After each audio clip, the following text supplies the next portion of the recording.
Dans un village, minuit sonne, un forgeron frappe le fer. Radio Libre en Périgord, lundi, 11h30.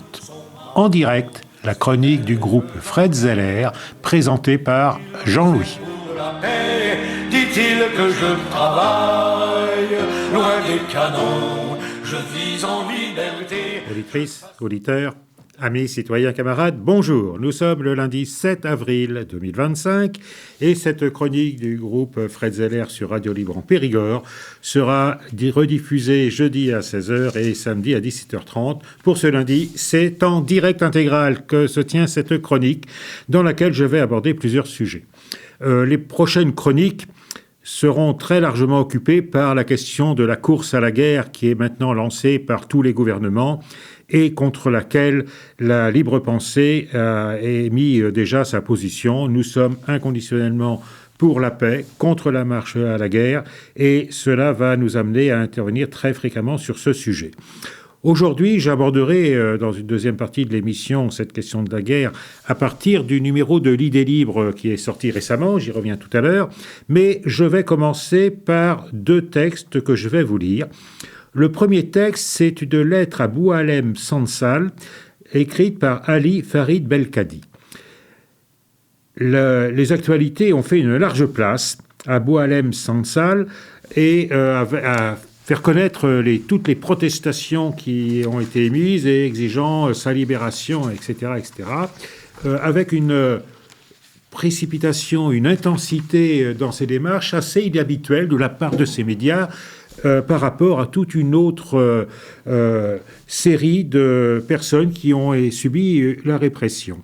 Donc, comme contribution à la réflexion sur cette question de Boualem Sansal, c'est intéressant d'avoir cette lettre de Ali Farid Belkadi qui a donné son autorisation à la libre pensée pour que nous puissions communiquer largement cette lettre. Donc, c'est ce que je fais. Voilà donc ce que dit Ali Farid Belkadi. Il est des silences qui protègent et des paroles qui blessent. Il est des critiques qui éclairent et d'autres qui humilient. Et puis, il y a les mots de vos livres. Il s'adresse donc à Boualem Sansal, puisque c'est une lettre à Boualem Sansal. Et puis, il y a les mots de vos livres, jetés sans égard, sans tendresse, sans fidélité, comme s'ils ne venaient plus du pays, mais d'un balcon haut perché d'où l'on toise la foule algérienne depuis Saint-Germain-des-Prés. Monsieur Sansal, vous qui n'avez pas le talent du grand Kateb Yassine, il ne s'agit pas ici de vous interdire de critiquer. L'Algérie, comme toute nation vivante, doit être interrogée, secouée et, pourquoi pas, parfois même dénoncée. Mais toute critique n'est pas justice, toute colère n'est pas courage, et toute franchise n'est pas loyauté. Lorsque vous parlez de votre pays, l'Algérie, qui vous a tout donné comme d'un navire échoué, irrécupérable, irrémédiablement corrompu ou fanatisé, vous ne décrivez pas l'Algérie, vous renforcez l'image que ses adversaires rêvent d'elle. Vous prêtez votre voix à ceux qui, depuis des décennies, veulent nous convaincre que le peuple algérien ne mérite ni son sol, ni son drapeau, ni sa liberté. Que l'Algérie était presque un désert sans nom, qu'elle n'est qu'une simple création française. Ce qui blesse dans vos propos, ce n'est pas la sévérité, c'est l'absence d'estime, l'absence d'espoir, l'absence de pudeur et l'absence de nuances, de teintes et de coloris. On peut dénoncer sans mépriser ni honnir.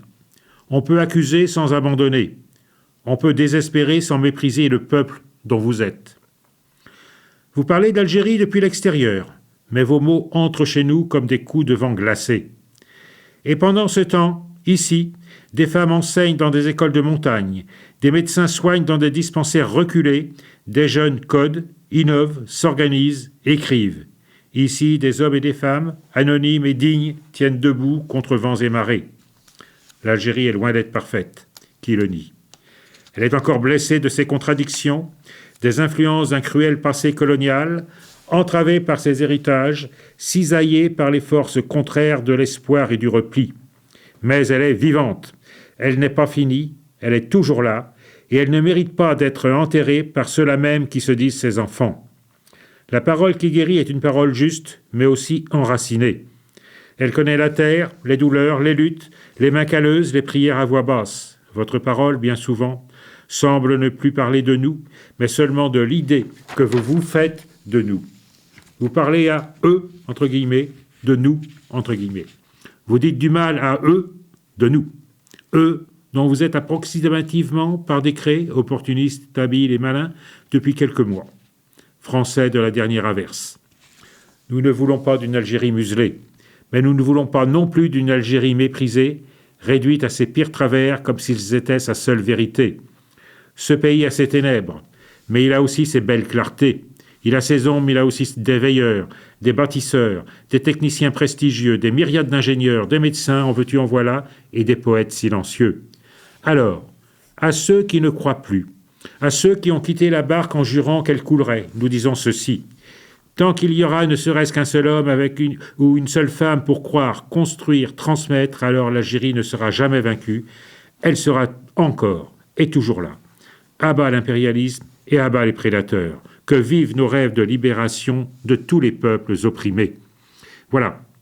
Donc c'était ce texte de Ali Farid Belkadi, Lettre à Boualem Sansal, que j'ai porté à votre connaissance parce que ça me semble être important d'avoir ce genre de propos par rapport à l'intensité de la campagne médiatique que l'on entend tous les jours, donc à propos de Boualem Sansal. Le deuxième texte que je souhaite porter à votre connaissance, c'est ce qui est en train de se passer on a eu connaissance d'une initiative regroupant toute une série de personnalités, réclamant une loi pour que l'antisionisme soit condamné au même titre que l'antisémitisme, en assimilant les deux. Et ce texte, cet appel était paru dans le journal Le Monde, et un certain nombre de personnes ont écrit un texte, bien sûr s'opposant à cette tribune qui a été publiée dans Le Monde et demandant un droit de réponse. Et c'est ce texte que je vais vous lire.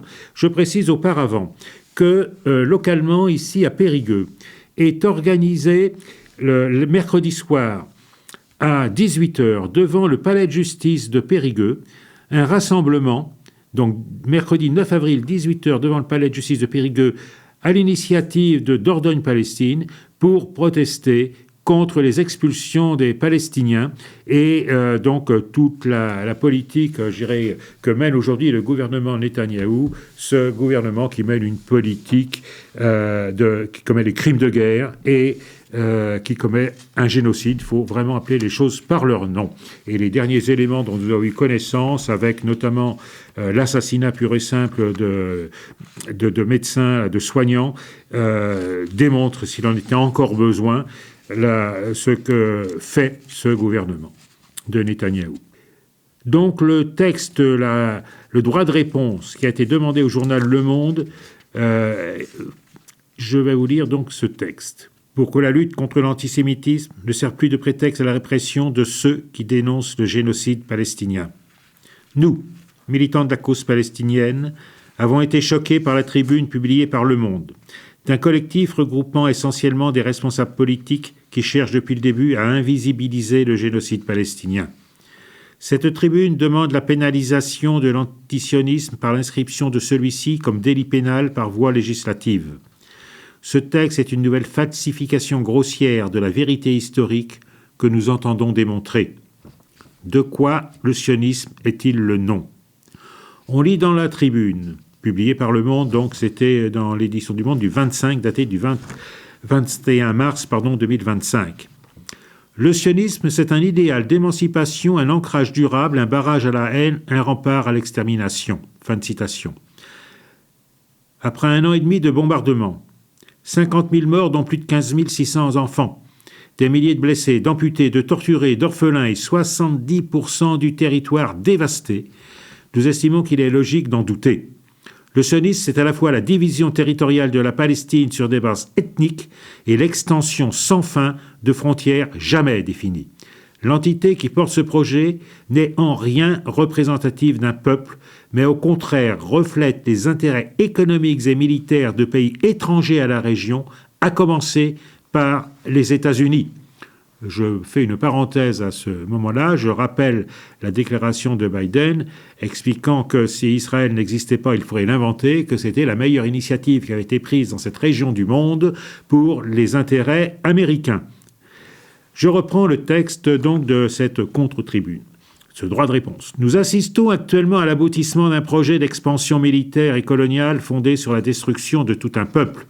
Cette tragédie n'a pas commencé le 7 octobre, mais il y a un siècle, avec le nettoyage ethnique méthodique de la Palestine, combinant des phases d'agression militaire de haute intensité et des phases d'oppression impitoyables, basées sur un régime d'apartheid et d'enfermement généralisé des Palestiniens, d'assassinats, d'expulsions massives et de refus du retour des réfugiés. Le droit international bafoué de façon continuelle par Israël.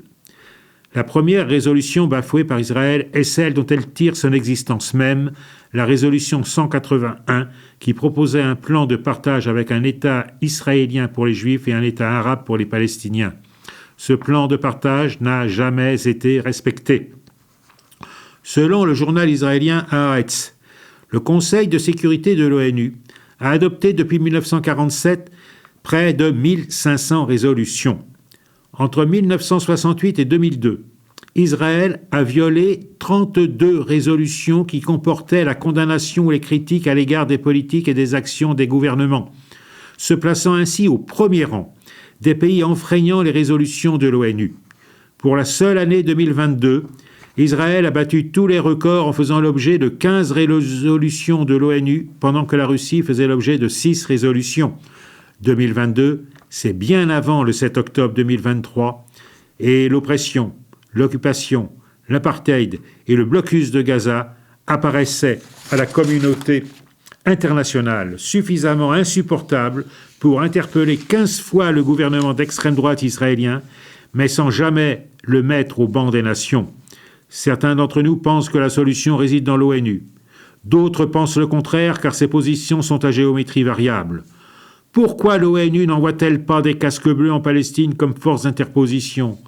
Quels que soient les moyens, le massacre doit cesser tout de suite et définitivement, car le sionisme dévaste la terre de Palestine et bafoue le droit international. En finir avec l'instrumentalisation de l'antisionisme. Tous les sionistes ne sont pas juifs et tous les juifs ne sont pas sionistes. Une des ambitions de cette sombre tribune est d'essentialiser les juifs comme le cible de l'antisionisme. C'est un procédé malhonnête, dangereux et antisémite. Car, que cherchent les auteurs de cette tribune en assimilant les juifs du monde entier aux atrocités israéliennes, tout en indiquant qu'elle procède, citation de la tribune, d'un idéal d'émancipation ?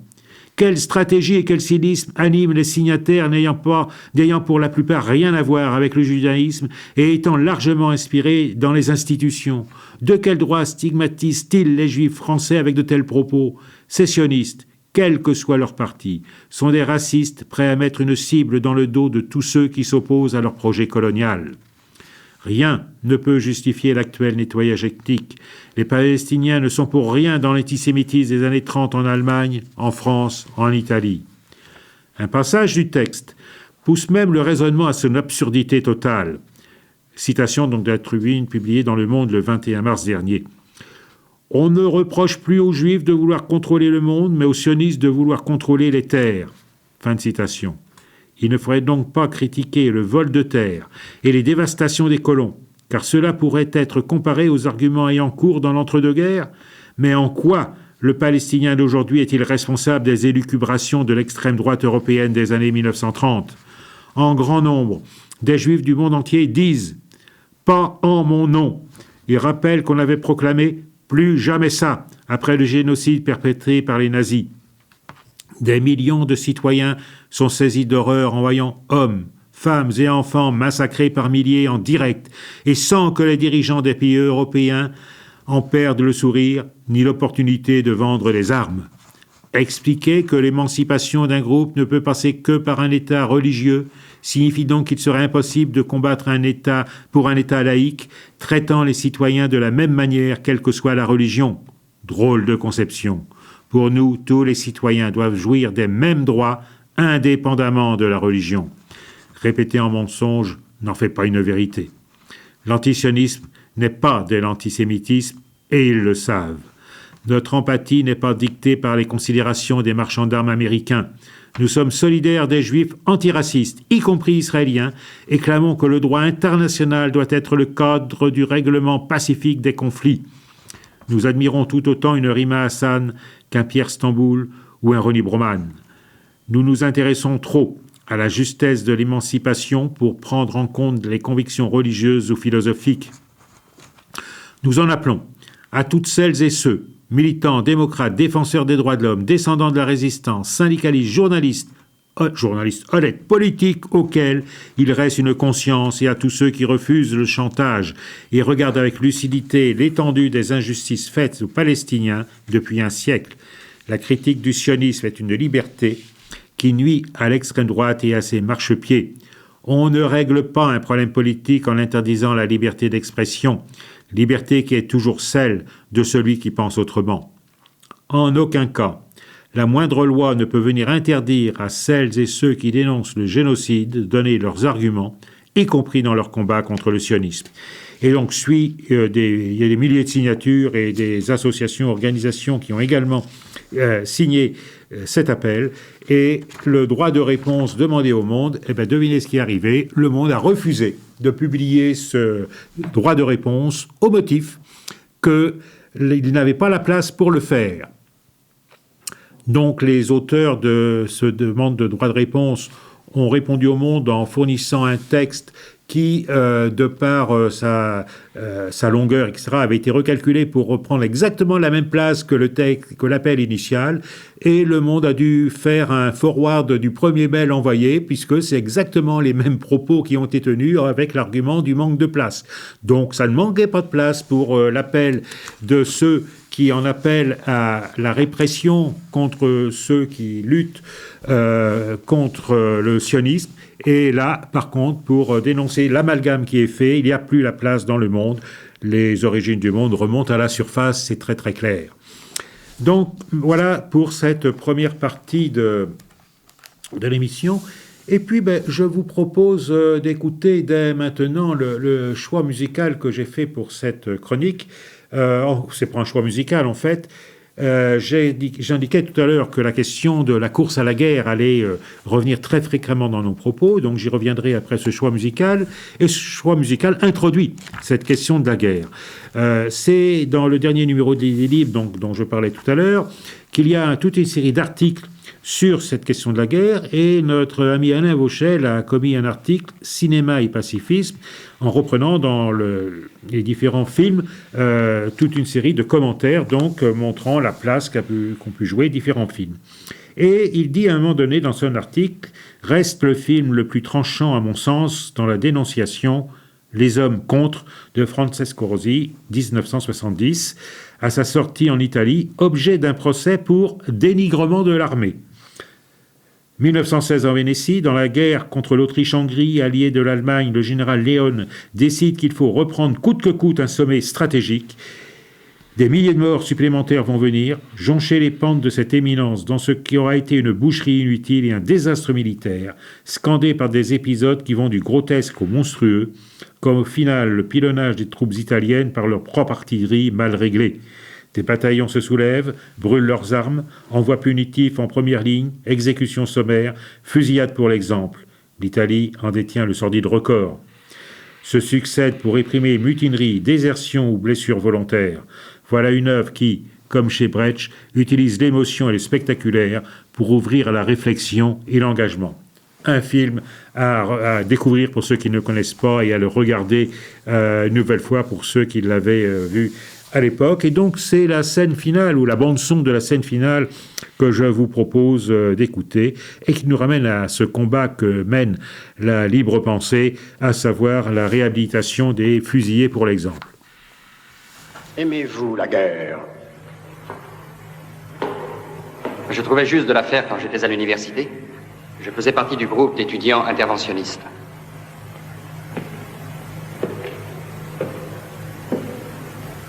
Cela concerne le passé.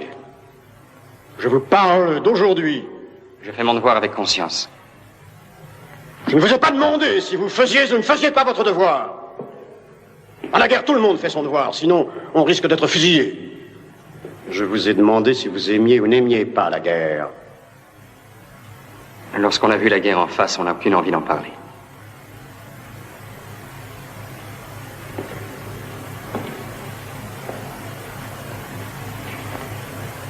Dites la vérité. Vous êtes pour la paix. Mon général, je crois que... Rectifiez la position. Et quelle sorte de paix souhaitez-vous? Je veux une paix juste.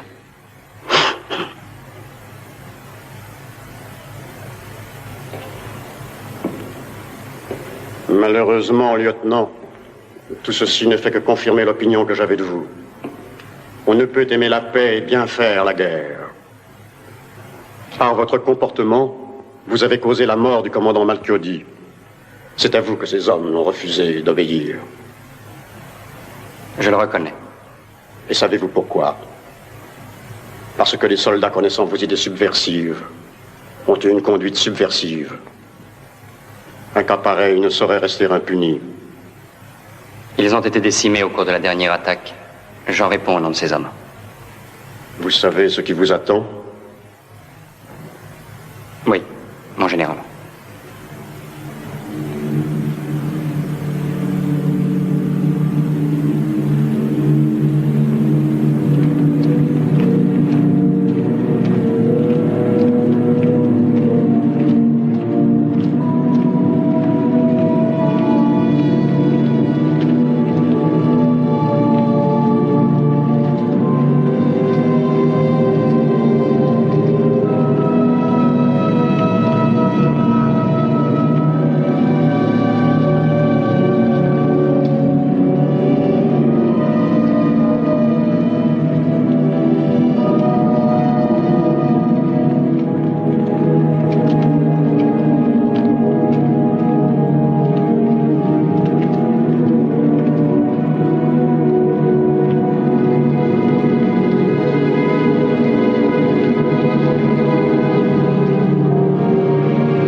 Voilà, donc j'espère que cet extrait donnera envie de revoir ce film et également pas mal d'autres, puisque cet article là dont je parlais, donc de Alain Vauchel, paru dans le dernier numéro de l'Idée libre, On cite un certain nombre. Alors bien évidemment, il y a des films que nous connaissons largement, pour l'exemple, Les Sentiers de la Gloire de Stanley Kubrick, etc., etc.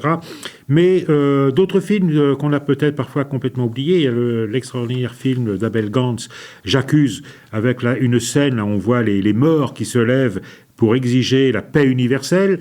Donc de très très nombreux films sont consacrés à cette question de la guerre et prennent le parti de défendre la vision de la paix.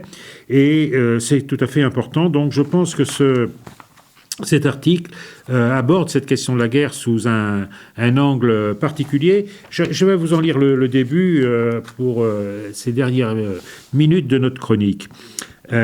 Élan de vie et marche vers la mort s'affrontent dans ce qu'on peut appeler les films de guerre. Beaucoup exaltent le modèle héroïque plus spectaculaire. D'autres, tournés vers la vie, choisissent la dénonciation sous diverses formes. C'est cette deuxième tendance qui va nous intéresser ici, représentée surtout par quelques œuvres consacrées aux 2 conflits mondiaux du XXe siècle, parmi les centaines produites. Voilà comment Alain Vauchel introduit son article, et il commence ainsi « Les fauteurs de guerre ». Le conflit guerrier ne naît pas de ceux qui seront mobilisés, mais d'une minorité porteuse d'intérêts politiques et surtout économiques. Une œuvre comme Les damnés de Luchino Visconti pénètre dans l'intimité de la famille von Essenbeck, maître de forge en 1933, qui accroît sa fortune et son assise en transformant ses usines en fabriques d'armes pour l'État nazi. C'est une plongée en enfer conduite par l'esthétique baroque et crépusculaire du maître italien que nous entraînent ces incarnations fictives des industriels réels comme Krupp. Mettre la science et l'imagination créatrice au service de la destruction, c'est ce que fait en quelque sorte le savant Robert Oppenheimer dans le film éponyme de Christophe Nolan sorti en 2023.